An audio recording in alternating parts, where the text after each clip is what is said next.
Primeira carta de Pedro, capítulo 1, a partir do 22, diz assim: purificando as vossas almas na obediência à verdade, para a caridade fraternal, não fingida, amai-vos ardentemente, uns aos outros, com o coração puro, sendo de novo gerados, não de semente corruptível, mas da incorruptível, pela palavra de Deus, viva e que permanece para sempre. Porque toda carne é como erva, e toda a glória do homem como a flor da erva. Secou-se a erva, e caiu a sua flor. Mas a palavra do Senhor permanece para sempre. E esta é a palavra que entre vós foi evangelizada. Amém. Podem sentar em nome de Jesus. Estamos chegando ao final da exposição do primeiro capítulo da primeira carta, da primeira epístola do apóstolo Pedro. E como sempre fazemos para relembrar o que já aprendemos nessa epístola, é só na Pavuna para ter cavalo no Rio de Janeiro, né? Tinha que ser aqui. Nós entendemos e aprendemos que o apóstolo Pedro escreve para um povo que está em um contexto único e desafiador. Esse contexto é a perseguição. E a gente pode esperar que o apóstolo Pedro traga a palavra de conforto, traga a palavra apenas de encorajamento, mas não é isso que ele faz. Ele traz uma palavra de responsabilidade. Que tipo de responsabilidade? Responsabilidade para que eles lembrem o que eles são em Cristo Jesus. Eles não são qualquer coisa. Ontem mesmo conversava com um jovem que nós estávamos ajudando e dizia para ele: igreja não é qualquer coisa. Igreja não é mais um povo, não é mais uma simples comunidade. A igreja é tudo. E eu não estou falando de uma instituição ou de uma denominação. Eu estou falando do povo ao qual nós pertencemos. A partir do momento que Cristo nos salvou, o nosso DNA espiritual, ele mudou. A partir de agora, nós somos peregrinos e forasteiros em terras estranhas. O que vivemos aqui é passageiro, vai acabar. Por isso que a nossa mente deve estar naquilo que é eterno, naquilo que é superior. E o apóstolo Pedro, ele vai finalizar essa conscientização do povo de Deus, falando justamente sobre o ser igreja. Você percebe que no 22 ele fala: purificando as vossas almas na obediência à verdade. Ele está partindo de um pressuposto. Ele está partindo do pressuposto que nós obedecemos. E a Bíblia está repleta disso. Às vezes a gente acha que a Bíblia sempre está dando uma ordem. Mas quando nós falamos de mudança, de transformação, muda o nosso comportamento também. Por exemplo, nós nascemos, porque nós nascemos, nós necessitamos de comida e de bebida. Então, quando comermos, nós precisamos comer coisas saudáveis. Quando bebermos, precisamos beber água. É um pressuposto da nossa existência. Um pressuposto da nossa salvação é obedecer. Perceba que Jesus não fala assim: Márcio, jejue. Jesus não fala assim: Nora-se, ore. Ele fala assim: mas tu quando orares, mas tu quando jejuardes, porque ele está partindo de um pressuposto. Se você é cristão, é crente, é servo, é filho, você teve uma mudança de vida, você vai jejuar. Você vai orar. Pedro está fazendo dessa forma. Ele está partindo de um pressuposto. Vocês vão obedecer. E obedecendo, a alma de vocês é purificada. Porque quando a gente fala de salvação, a gente fala de algo que é uma prerrogativa de Deus. Ele olha para a humanidade, ele escolhe os seus e estes são salvos. E a gente acha que por conta disso a gente pode sair pecando livremente e não é. Todo aquele que é chamado por Deus e responde a este chamado com arrependimento passa a andar em obediência. Obedecer é o cerne do Evangelho. Quando Jesus chama, ou quando Deus, que também é Jesus, chama Abraão e dá a ele uma orientação, o que Abraão faz? Ele negocia com Deus, ele questiona Deus, ele fala, por que eu? Por que tem que ser assim? Para onde eu vou? Não. Qual é a atitude de Abraão? Obedecer. Ele vai. A obediência requer fé. Quem tem fé, obedece, caminha e avança. A fé não é positivismo. A fé não é achar que tudo vai dar certo. Mais uma vez, lembre para quem Pedro está falando. Está falando para um povo onde estava acontecendo tudo do ruim e do pior. Eles estavam sendo perseguidos. Eles estavam vendo possivelmente familiares sendo mortos. Tudo dando errado. O que Pedro fala para eles? Olha, não fiquem assim não fiquem tristes não.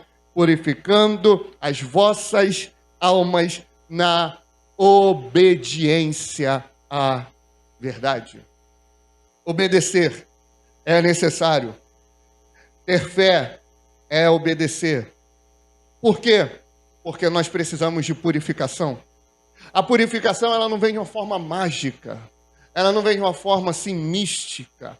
Deus derrama o seu pó de pim-pim-pim lá de cima e somos santos do nada. Não. A santidade, a purificação é uma consequência da obediência. E a purificação é muito necessária. E você percebe uma coisa interessante? Que ele fala da purificação da vossa alma, dando uma ideia de que a purificação ela começa de dentro para fora.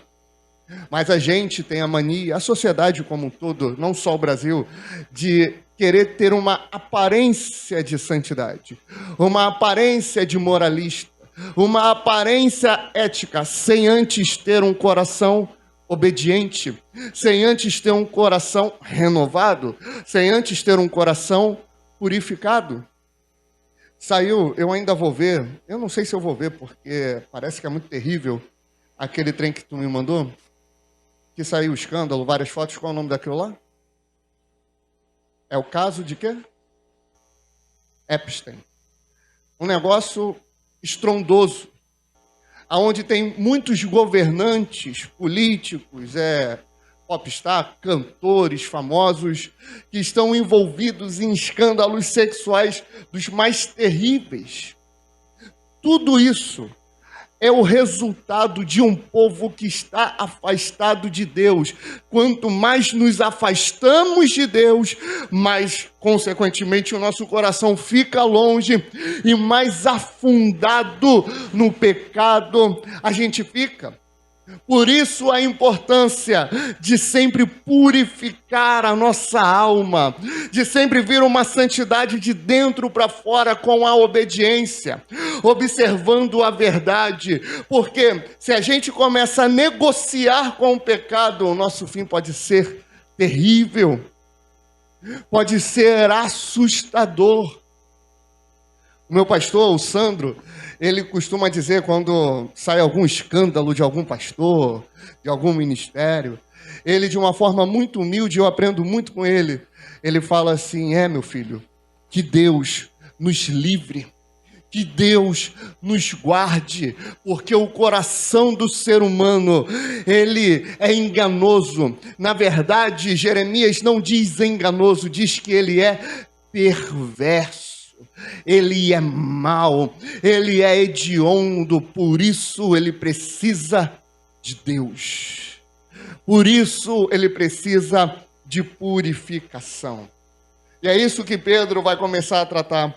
Olha, vocês estão obedecendo a verdade, então vocês serão purificados. Para quê? Para viver como? Para o amor fraternal, ou para a caridade fraternal, não fingida, amai-vos ardentemente uns aos outros com o coração puro. Isso é o ser igreja. O ser igreja é caminhar em unidade. Agora, irmã Rosângela, olha como Pedro ele está trazendo a responsabilidade de ser igreja. Se amem com amor fraternal. Se amem ardentemente, mesmo no meio da tribulação. Mesmo no meio do caos, mesmo no meio do furdúncio, mesmo no meio de tanto problema, se amem, porque vocês são um só, vocês são a comunidade dos santos, vocês são a família de Deus, vocês são o corpo de Cristo, vocês são a noiva do Cordeiro de Deus, amem-se ardentemente. Eu morri para separar um povo. Eu morri para separar um povo que seja santo. Eu morri não para que vocês tivessem uma teologia robusta, mas eu morri para separar vocês, para serem o meu povo, os meus representantes. Então, se amem. Mas a igreja faz o quê? Briga. A igreja faz o quê? Negocia com o pecado. A igreja faz o quê? Se divide. A igreja faz o quê? Começa a agir igual canibal, um matando o outro, um afastando o outro. Não pode ser dessa forma. Se amem. Mas um amor verdadeiro, um amor que queima. E a gente fala sobre o fogo do Espírito, sobre a unção de Deus, sobre arder aquela presença gloriosa. A gente fala sobre essas coisas, mas o arder que Pedro está querendo que a igreja tenha é um amor ardente, inexplicável, inigualável, porque esse amor é um amor que reflete de Cristo em nós. Ele nos amou, segundo Paulo, nós ainda sendo pecadores. Como assim? A gente afastado, a gente sem ter com o que contribuir, a gente sem ter com o que acrescentar. Ele foi lá no mundo e te amou. A gente precisa olhar para o nosso próximo, para o nosso irmão e amá-lo ardentemente, igual Cristo nos amou. É dessa forma. Se amem, não de forma fingida, mas de forma verdadeira. 1 João 4,20: se alguém disser amo a Deus e odiar a seu irmão, é mentiroso. Mente. E quem é o pai da mentira? Satanás. É sem máscara. É sem máscara. É sem cera. É sincero. É um amor de verdade. O amor ardente, ele não espera algo em troca. O amor ardente, ele não espera uma retribuição. O amor ardente, ele faz independente do que ele pode ganhar, independente se ele vai ser prejudicado. O amor ardente, ele olha para o próximo, ele estende a mão, mesmo sabendo que possivelmente ele vai ser até apunhalado pelas costas. Mas isso é ser bobo, é ser besta, é ser otário? Não, isso é ser cristão, porque o nosso Cristo veio, curou, libertou, fez e aconteceu, e esse mesmo povo o crucificou para no auge da agonia, ele sofrendo, ele podia amaldiçoar aquele povo. O que ele diz, igreja? Pai, perdoa, eles não sabem o que fazem. Isso é um amor. O amor ama. O amor perdoa. O amor quer bem. O amor serve.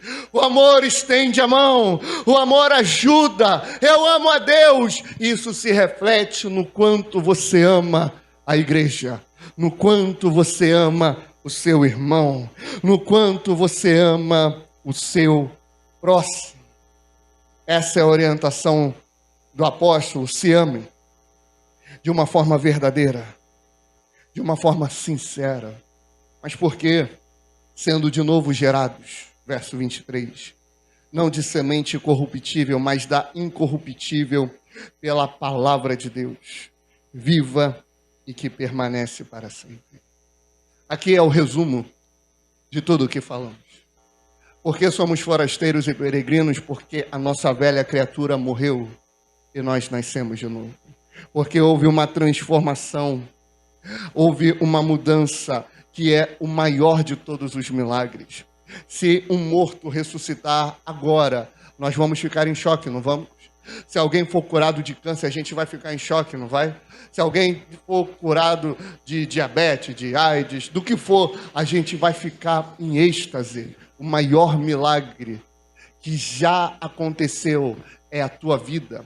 E eu não estou falando isso para te empolgar, eu estou falando porque é a verdade. Eu não estou falando para te emocionar, porque o mais difícil não é pegar o morto e soprar nele vida para ele viver. O mais difícil é pegar o vil pecador e colocá-lo de pé na presença de Deus como um cristão. O mais difícil é pegar aquele que estava longe e trazer para perto e ser adotado e hoje poder ser chamado de filho de Deus. Esse é o maior dos milagres. Essa é a maior das transformações. Eu e você nascermos de novo, de uma semente única, incorruptível, incontaminada. E essa semente é a palavra de Deus. A palavra de Deus, ela é única, ela é viva. A palavra de Deus, ela é eficaz. Tiago 1,18, segundo a sua própria vontade, ele nos gerou pela da verdade. Fomos gerados pela palavra. É por isso que João, ele faz toda uma exposição que a gente lembra muito lá do fim, mas não lembra da conexão e da introdução que ele faz. Lá no verso 12, 13, 14, fala que ele veio para os seus, João 1, mas os seus não os receberam, mas todos quanto receberam, deu-lhes o poder de se tornarem filhos de Deus. Estes não nasceram segundo a vontade da carne, mas segundo a vontade do Espírito. O Verbo se fez carne e habitou entre nós. Parece que estamos desconectando, ou parece que João está viajando ou mudando de assunto.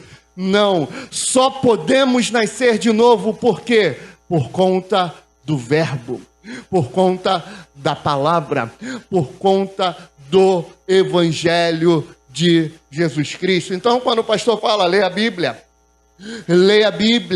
mergulhe na Bíblia, coma a Bíblia. Não é para ter conhecimento para debate, não é para ter conhecimento para você ser superior, melhor. Não, a origem da tua vida é a Bíblia, a origem da tua transformação é a palavra de Deus. Para você se conhecer, você precisa conhecer Bíblia. Para conhecer a Deus, você precisa conhecer Bíblia. Para saber como agir, você tem que conhecer Bíblia. Para saber como criar os seus filhos, Bíblia. Para saber como agir no trabalho, Bíblia. Para saber como adorar a Deus, Bíblia, Bíblia e Bíblia.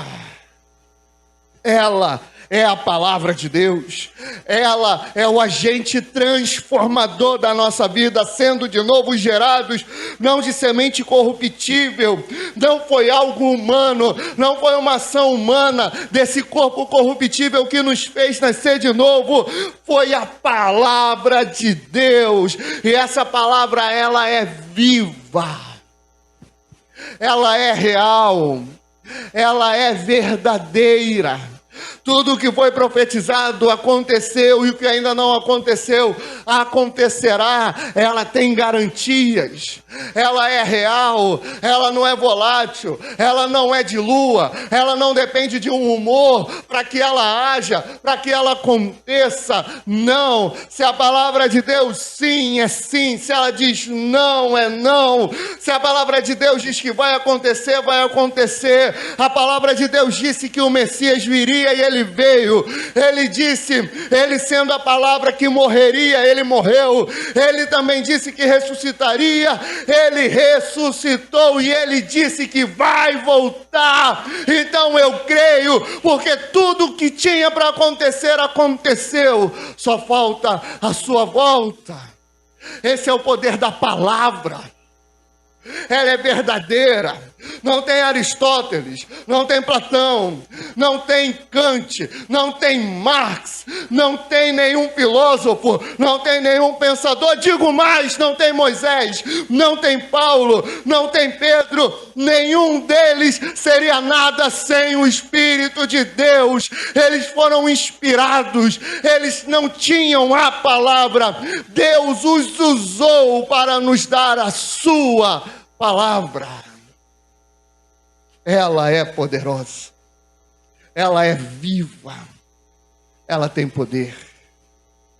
É por isso, amado e querido irmão,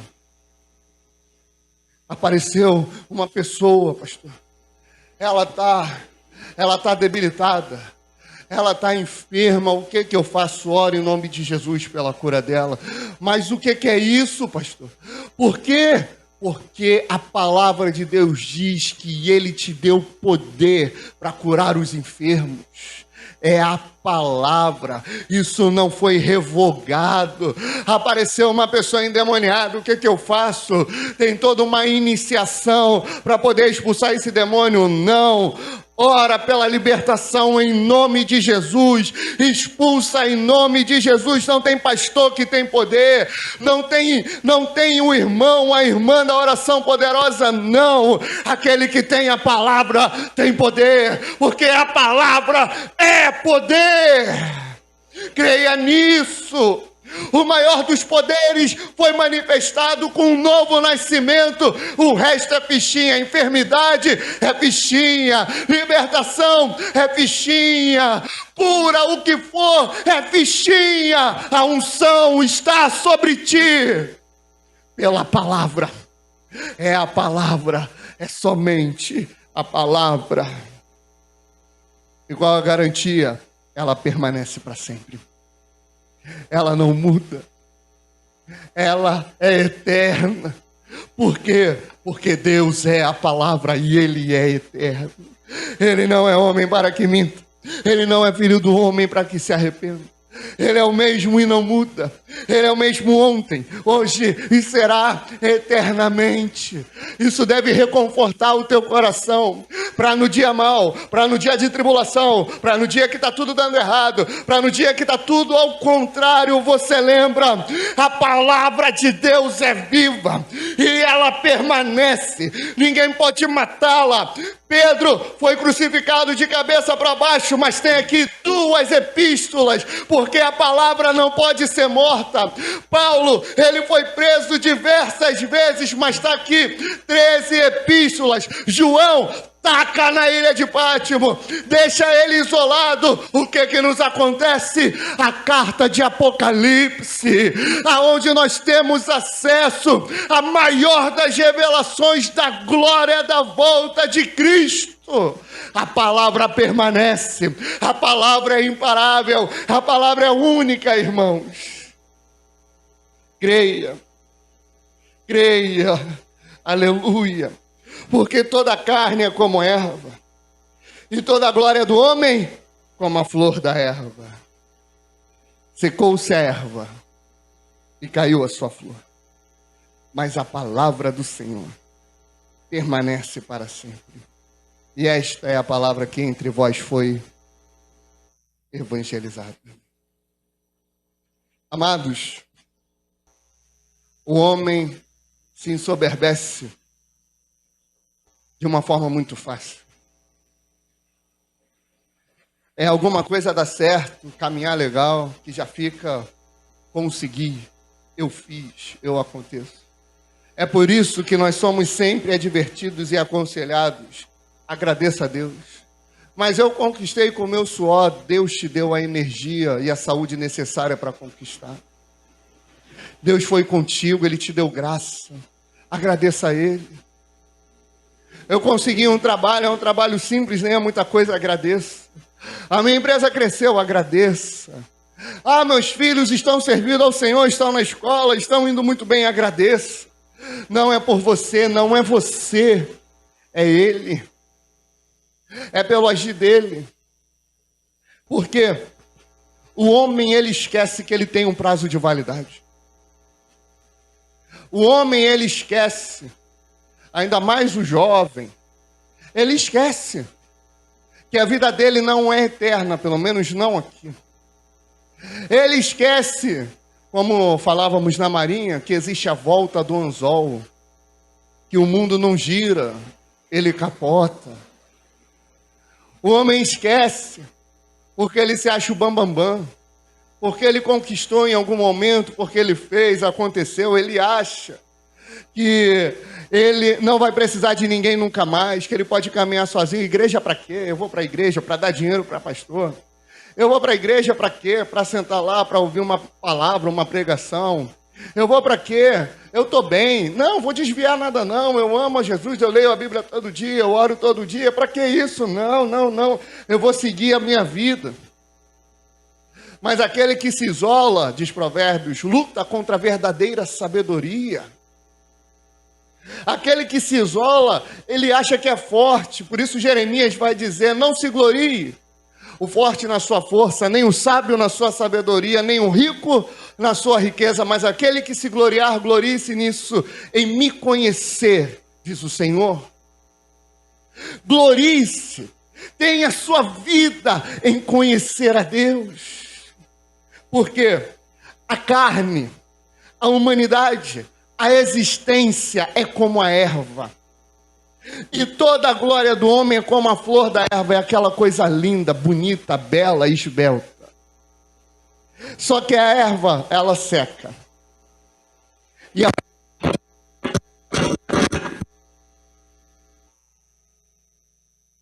Alô, voltando. E a flor murcha. A nossa vida vai passar. É um sopro. Ela vai acabar. A morte, ela vai chegar. É por isso que a nossa vida, ela tem um grau de insignificância. Olha quantos anos tem a humanidade, quantos bilhões de anos. Olha quantos anos tem a existência. Bilhões, não, milhares de anos tem a humanidade. Olha isso. A gente vai viver até quanto? 50, 60, 70, 100 anos? Isso é nada. É uma gota no oceano da existência. Só que tem uma coisa que antes de existir a humanidade já estava lá. E mesmo depois de acontecer o fim, ela continuará lá. Mas a palavra do Senhor permanece para sempre. Essa palavra que antes de existir, inclusive, a existência só existe pela palavra. E disse Deus, haja luz, e houve luz. Conforme ele dizia, conforme ele falava, ia sendo criado. Ele não pegou com a mão e foi fazendo, ele foi falando, tamanho é o seu poder. Entendendo isso, a palavra que está desde o início, a palavra que continuará após o fim, essa palavra, Deus usou essa mesma palavra para nos chamar para Ele. Essa palavra eterna, ela foi evangelizada. Agora você entende por que eu comecei dizendo? Igreja não é mais uma reunião. Igreja não é mais um povo. Igreja é o povo. Porque o que foi usado para separar a igreja foi uma palavra que é eterna, que está desde antes do princípio e estará depois do fim. Essa palavra única, verdadeira, foi usada para te evangelizar e te trazer, não para a aliança cristã. A aliança cristã é nada. Igreja é tudo em Cristo Jesus. Essa palavra foi usada para alcançar a tua vida, hoje, amanhã e sempre. Amém? Que essa palavra que foi evangelizada norteie a tua vida, te encha e te faça lembrar que você é peregrino e forasteiro em terra estranha e foi chamado para viver igreja verdadeira. Amém? Vamos ficar de pé.